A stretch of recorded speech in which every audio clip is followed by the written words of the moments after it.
a un périmètre qui ne doit pas être affranchi. Et le périmètre qui ne doit pas être affranchi d'Allah, c'est ses interdits.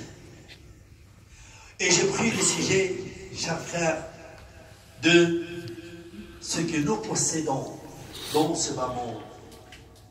Le Nabi alayhi salam a dit dans un discours chez l'imam Muslim, d'après Abu Huraira, il dit, Allah est pur et il n'accepte de vous que ce qui est pur. Et Allah a recommandé aux croyants ce qu'il a recommandé aux prophètes. Il a dit, subhanahu wa ta'ala, ô vous messagers,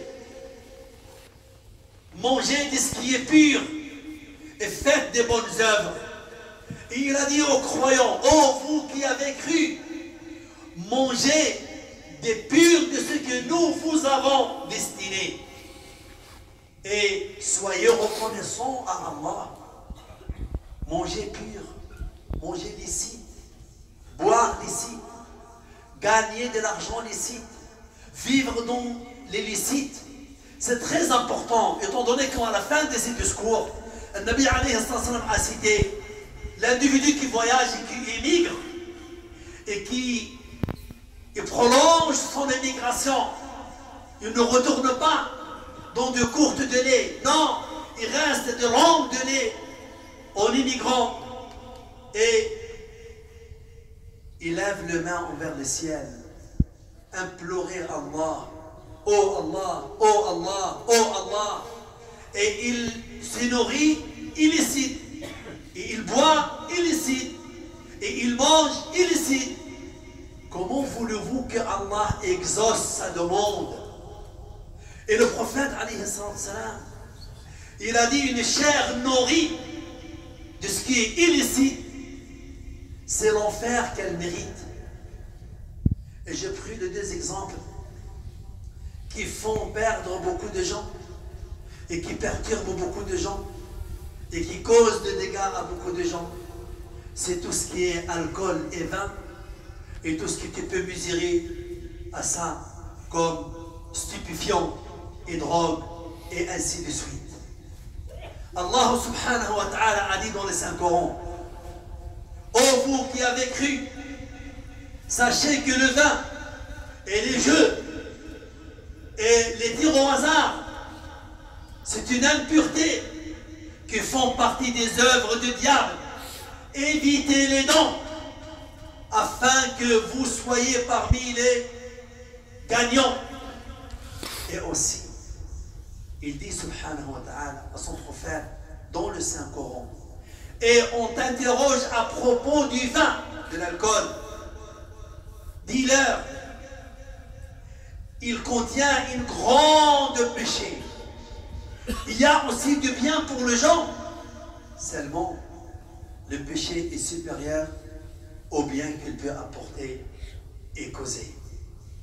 Et j'ai cité le vin et l'alcool qui fait disparaître la raison et qui la camoufle et qui cause des dégâts familiaux et qui apporte des désastres dans le foyer et qui fait vider les poches. Et les savants ont mesuré sur ça tout ce qui est drogue et tout ce qui est stupéfiant.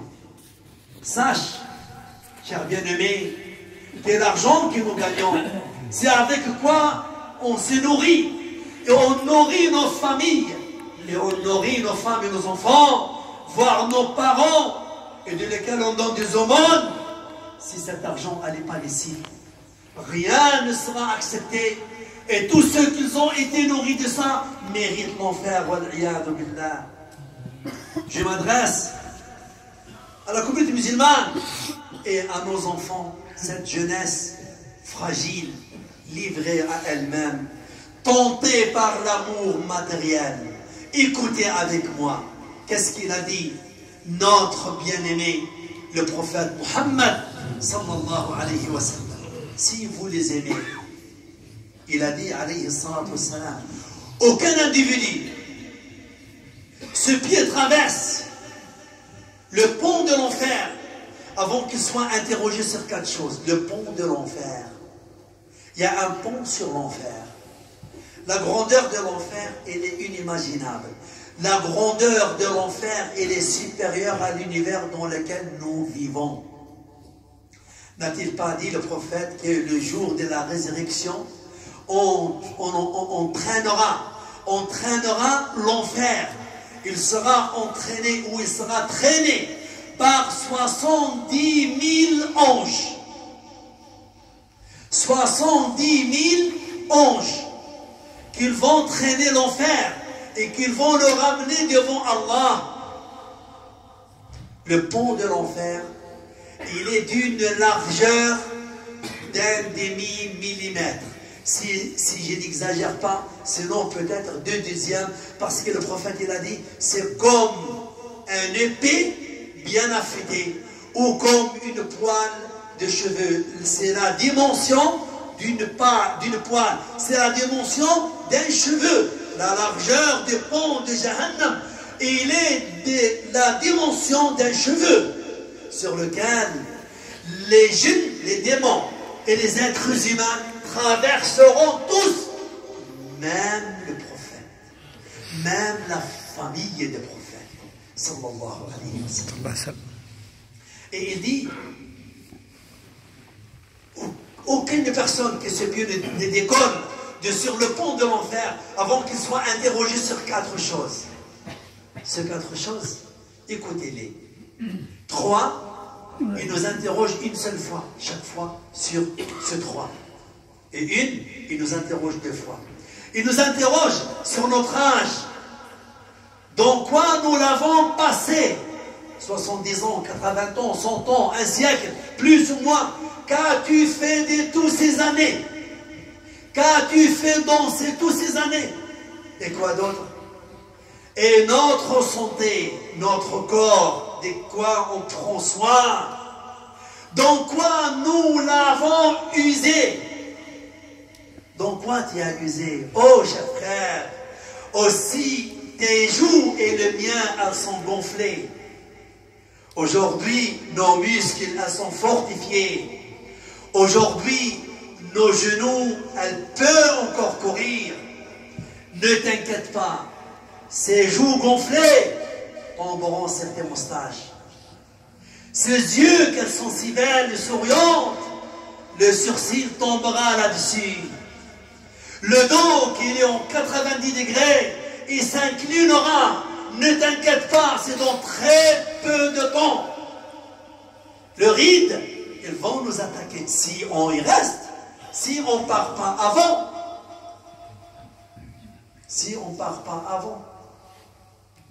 un membre de ma famille, Allahumma ghfir lahu warhamhu, wa'afihi wa'fu anhu, wa'wassi' mudkhalahu, wa'akrim nuzulahu, waghsilhu bil-ma'i wal-thalji wal-barad.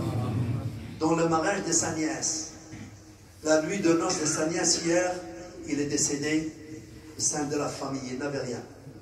Il vient de manger le repas de la fête de la nuit de noces et il a voyagé. Il n'avait rien. Si on y reste, mon bien-aimé, ton corps, dans quoi tu l'as usé? Le savoir qui t'a acquis, qu'as-tu fait avec? Tu l'as transmis ou bien tu l'as caché? Et qu'est-ce qui nous reste? L'argent que nous avons gagné. On va être interrogé 2 fois. D'où nous l'avons gagné? Licite ou pas? Et on va dinar par dinar. Allah subhanahu wa ta'ala, il a dit, c'est lui qui fait l'équivalent d'une poussière et c'est lui qui fait l'équivalent d'une poussière. Lui, il a le temps pour te juger. Il ne se presse pas. Tu vas être jugé sur tout ce que tu as possédé, d'où tu l'as ramené. D'où tu l'as ramené. Et dans quoi tu l'as dépensé. Dans quoi tu l'as dépensé? Tu sais pourquoi on va être jugé? Dans quoi nous l'avons dépensé? Parce que tout cet argent que nous avons gagné, elle n'est pas à nous. C'est un dépôt que Allah nous a confié. Il nous a permis de le gagner. Il aurait pu ne pas nous le permettre. Il nous a permis de gagner cet argent. Donc c'est un dépôt que Allah nous a confié. La preuve, dès que ton âme quitte ton corps, rien ne t'appartient après. Même ton propre prénom, tu le perds. On t'appelle plus Foulan, on t'appelle le mort, on t'appelle le janaza, on t'appelle plus Mohamed Ali Saleh. Non, rapprocher le janaza, laver le janaza, transporter le janaza, enterrer le janaza. Ce n'est pas ramener Abdullah et enterrer Abdullah et laver Abdullah. Non, ton propre prénom te sera confisqué et retiré. Et quel bel verset que Rabb al-Alamin nous a dit. Voilà, il a dit, vous êtes venus voir moi seul, comme le jour où je vous ai créé seul, et vous avez délaissé tout ce que vous avez possédé derrière le dos. Qu'as-tu pris avec toi? Supposons que tout argent, et j'espère que c'est le cas, que tu l'as gagné légal. La moitié de l'examen est gagnée. Donc quoi tu l'as dépensé? Dans quoi, mon fils? Dans la vente de l'alcool? Dans la vente de la drogue? Dans l'achat de la drogue? Dans l'ouverture d'un commerce qui s'appelle le chicha?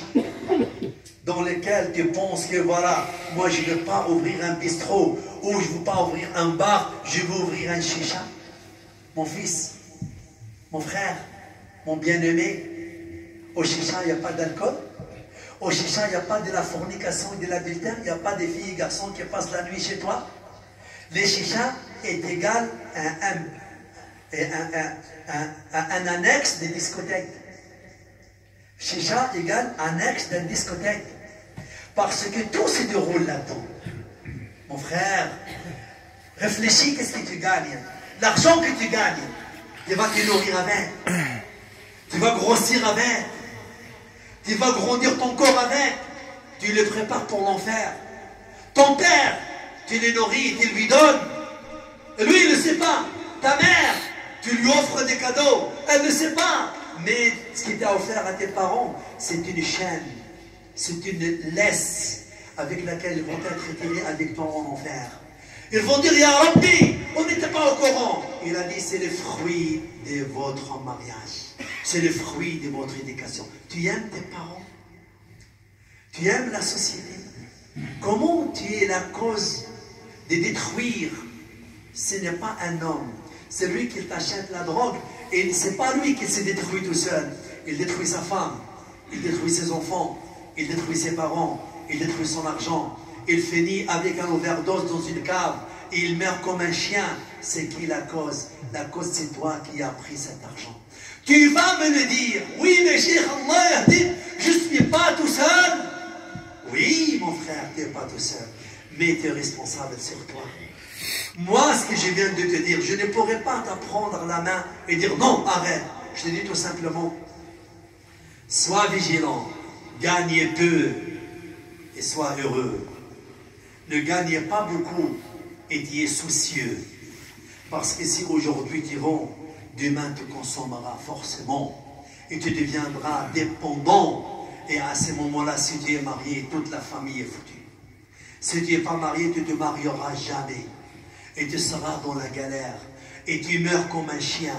Et tu causes la mort aux gens comme des chiens. Qu'ils vont te culpabiliser devant Allah. Ton propre père, il va dire, je suis innocent. Oui, tu es innocent. Mais c'est ton éducation. Ta propre mère, elle va dire, mon fils, qu'est-ce que je te fais comme mal pour me faire ça? Tu lui dis, maman, j'avais l'impression de faire du bien. Quel bien que tu as fait! Tu nous as ramenés tous dans un trou d'enfer à cause de ces 5 dirhams que tu as gagnés. Tu nous as empoisonnés. Tu nous as nourris avec le poison. Tes enfants, ils vont dire, tu nous as nourris avec le poison. Que ce soit le vendeur d'alcool, que ce soit le vendeur de drogue, c'est la même chose. C'est vrai qu'il y a beaucoup d'argent. Mais assieds-toi avec moi et réfléchis. Cet argent, tu vas profiter pendant combien de temps? Si c'est profiter, quel profit? Quel profit empoisonné? Quel poison avec lequel tu profites de quel poison?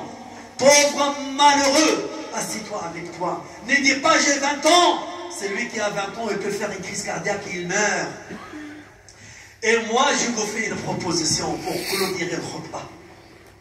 Ceux qui vont l'alcool, ou ceux qui sont dans l'alcool, ou ceux qui vont dans les chichas, je sais, peut-être parmi nous, il y en a certains de nos enfants qui ont ce poison de commerce des chichas. Wallahi, je te conseille, j'ai aucun intérêt. Continue si tu veux. Wallahi, je te conseille. Va trouver des places au marché et vends le fruit et les légumes. Vends le fric. Ouvre une parfumerie. Ouvre un autre commerce. Il y a des commerces qui est dans les chichas. Tu es en train de détruire et de détruire tout ton entourage. Il y a des commerces en France que ça. Ouvre une entreprise de plomberie, de peinture, de maçonnerie, de bâtiment. Ouvre mécanique, ouvre un garage. La ilaha illallah. Mon frère, j'ai aucun intérêt de te dire ça. Je ne te demande pas d'argent. Je ne te demande pas de m'aider. Au contraire, je voudrais te tendre la main. Reviens à la raison avant que ça soit trop tard, car la mort, quand elle vient, elle ne te donnera pas le temps. Tu diras, j'ai besoin d'un jour pour se repentir. Il va dire, je te donnais 70 ans. Je te donnais 30 ans. Mon frère, regarde qu'est-ce que tu gagnes. Tu vas me dire aujourd'hui, oui, mais tu te rends compte, aujourd'hui, je vais me repentir. Et mon argent? Non. Prends une partie de cet argent, donne-la fi sabilillah, en disant, Ya Rab, Tawba, je vais me repentir. Et le reste de ton argent, garde-le. Fais un autre commerce avec. Tu vas me dire que c'est haram. Assieds-toi. Assieds-toi là-bas. Tu vas me dire que c'est haram. Je vais dire, Rabb al-Alamin, qu'est-ce qu'il a dit? Il a dit, dis à ceux qui sont mécrus, s'ils cessent la turpitude, on leur pardonne le précédent. Le précédent est pardonné. Si tu arrêtes aujourd'hui, et te dis, non, je voudrais être un homme. Pourquoi je vous parle comme ça? Mes frères, mes sœurs, mes enfants. Wallah al-Azim, je sais que certains ils disent quand est-ce qu'il va finir pour qu'on parte travailler. Mes enfants, moi j'ai 57 ans. Qu'est-ce qu'il me reste à vivre? Je ne vivrai pas encore 50. Et ni 40. Et peut-être ni 30. Je souhaite. Voilà que lui seul il sait. Tôt ou tard, la mosquée, où elle continuera son message, ou elle sera vendue, ou elle deviendra un supermarché. Dépend de vous. Dépend de vous. La mosquée, elle n'a pas besoin d'argent illicite. Nos familles n'ont pas besoin d'argent illicite. Tu n'as pas besoin d'argent illicite. Tu causes la mort de quelqu'un. Tu t'empoisonnes. Tu empoisonnes toute ta famille. Cet argent, elle peut être des millions. Wallahi alladhi la ilaha ghayruh. Tu sortiras nu. Et ma proposition est, on va s'asseoir ensemble. Et je vais peut-être déléguer 3 ou 4 frères. Et on passe le message. Je voudrais qu'on fasse une grande conférence. Une soirée ici dans la mosquée. Le soir. Et on fera une conférence sur certains sujets, y compris ces 2 sujets-là. Et il y aura une conférence verbale et aussi des images qu'on veut voir sur le mur à travers un projecteur pour que nous puissions voir qui sommes-nous, où on va. Aujourd'hui, tu peux voir des rivières, des laves. Un rivière qui coule du feu. Vous l'avez vu? Qui ne l'a pas vu? Des volcans qui explosent, qui détruisent un monde. Aujourd'hui, vous avez vu, la tombe qu'on creuse, elle est de 30 cm. Quand on met le dauphin dans la tombe, son nez, il touche le bout de la tombe. Parce qu'on n'a pas le droit de nous donner au-delà de ce qu'il mérite. C'est un trou dans lequel, 2 fois, wallahi, on l'entasse pour qu'il rentre. Ça, c'est ce qu'il attend chacun d'entre nous. Qu'allons-nous dire à Allah sur cet argent? C'est beau l'argent, c'est beau la richesse, mais c'est une beauté passagère. La vraie beauté, c'est dans l'au-delà. Oui, il faut travailler, je ne dis pas, croise tes bras et reste pauvre. Non, le croyant le plus fort est mieux. Voilà qu'avec l'argent d'ici, avec la sueur d'ici, Allah wa sallallahu wa sallam ala ni'matil muhtar wa rahmatul musda, nabiyyikum Muhammad sallallahu alayhi wa sallam. كما أمر ربنا في محكم التنزيل بقوله إن الله وملائكته يصلون على النبي يا أيها الذين آمنوا صلوا عليه وسلموا تسليما اللهم صل وسلم وبارك على سيدنا ونبينا محمد نور شمس العرفان ومهبة أسرار القرآن وارض اللهم عن الطاهرات المطهرات أمهات المؤمنين زوجات نبيك الصادق الأمين وارض اللهم عن الخلفاء الأربعة الراشدين أبي بكر وعمر وعثمان وعلي وعن الستة الباقين من العشرة الكرام البررة وعن جميع الذين بايعوا النبي تحت الشجرة اللهم أعز الإسلام والمسلمين وعلي بفضلك الحق والدين وتب يا إلهي على التائبين واغفر ذنوب المذنبين واقض الدين على المدينين اللهم اصلح أمر المسلمين اللهم وحد صفنا وتولى أمرنا وفك أسرنا واجبر كسرنا واحقن دماءنا يا رب العالمين اللهم اغفر لحينا وميتنا وكبيرنا وصغيرنا وشاهدنا وغائبنا وذكرنا وأنثانا من أحييته منا فحي على الإسلام ومن توفيته منا فتوفاه على الإيمان يا رب العالمين اللهم احفظ شباب المسلمين من المخدرات والخمور يا الله on te demande par ta puissance et ton gloire et ton nom le plus haut avec lequel compte implorer tes réponses. Protège nos enfants de tout ce qui est stupéfiant, et de tout ce qui est drogue, et de tout ce qui est alcool, et de tout ce qui est argent illégal. Ya Allah, protège cette génération qui vient après nous et préserve-la et ramène-la à la raison. Ya Rabb al-Alamin. ربنا اغفر لنا وارحمنا وعافنا واعف عنا وعلى طاعتك أعنا وعلى غيرك لا تكلنا اغفر لنا ما قدمنا وما أخرنا وما أسررنا وما أعلنا وما أنت أعلم به منا.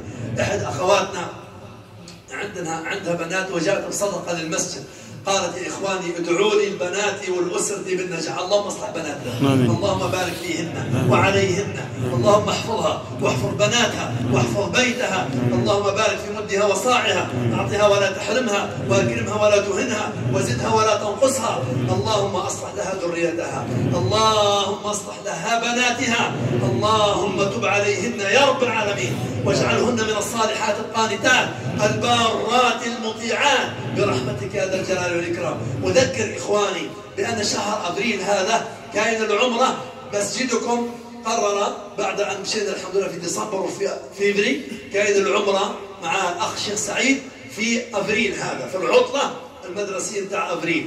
فمن أراد منا أن يتجه إن شاء الله إلى الديار المقدسة ويستمتع بهذه الأيام العظيمة فعليه أن يتصل إما بالمكتب وإما باللاجونس اللي هي في سان كريستوف. Donc, l'Umrah que nous avons décidé, Inch'Allah, d'accomplir le mois d'avril là qui rentre pendant les vacances scolaires, comme nous l'avons fait en février et en décembre, Inch'Allah, on a aussi l'intention par la mosquée de Pontoise faire un groupe et partir ceux et celles qui ont l'intention de nous rejoindre et de venir avec nous, Inch'Allah, qu'ils montent au bureau, demander renseignements auprès de Hajj Saïd ou qu'ils se dirigent à l'agence de Mon Détour qui est à Saint-Christophe et que Allah subhanahu wa ta'ala facilite à tous ceux et celles qui ont l'intention. اللهم يسر لكل من نوى العمرة اللهم لا تحرم من المؤمنين أحدا يا ذا الجلال والإكرام اللهم ارزق إخواني وأخواتي الحج والعمرة سنين عديدة وأعوام مديدة برحمتك يا أرحم الراحمين يا رب العالمين. ربنا اغفر لنا وارحمنا وعافنا واعف عنا وعلى طاعتك أعنا وعلى غيرك لا تكلنا اغفر لنا ما قدمنا وما أخرنا وما أسررنا وما أعلنا وما أنت أعلم به منا أنت المقدم وأنت المؤخر لا إله إلا أنت. وأذكر mes frères et sœurs par la maraude qui va y avoir lieu après-demain. C'est bien après-demain. Après-demain ici la maraude qui concerne les SDF, les sans domicile fixe et les gens qui sont défavorisés et qui sont dehors dans le froid et qui sont des réfugiés et d'autres. Et que vos frères, cette association, elle fait je crois 1 ou 2 fois par mois, elle donne le repas à ces gens-là sur Paris et région parisienne. Donc ils en ont besoin d'aide financière et ils en ont besoin d'aide physique. Et d'autre part, je vous rappelle, je vous ai parlé de nos frères en Syrie. Je n'ai pas encore parlé avec l'association. Je voudrais que aussi on tend la main de nouveau aux Syriens, qu'elle est devenue un ruine, que tous les jours entre 10 et 70 morts. Hier et avant-hier, ils les ont frappés avec du napalm, avec des armements interdits. Walakin à qui tu parles? Ce que nous pouvons faire, c'est dua et de aider et d'envoyer des convois humanitaire à nos frères et sœurs pour que Yawm al-Qiyamah ne seront pas interpellés et ils ne protesteront pas contre nous qui ne n'avons rien fait. On va étudier ces sujets-là et peut-être fort possible le vendredi prochain on fera une quête pour la Syrie. Allah ibarak fikum. Comme vous avez des enfants et vous avez des foyers, pensez à ces foyers déchirés, et à ces orphelins, et à ces veuves, et à ces vieillards, et à ces réfugiés. هذا وصلى الله وسلم وبارك على نبينا محمد وآله وصحبه أجمعين. سبحان ربك رب العزة عما يصفون وسلام على المرسلين والحمد لله رب العالمين.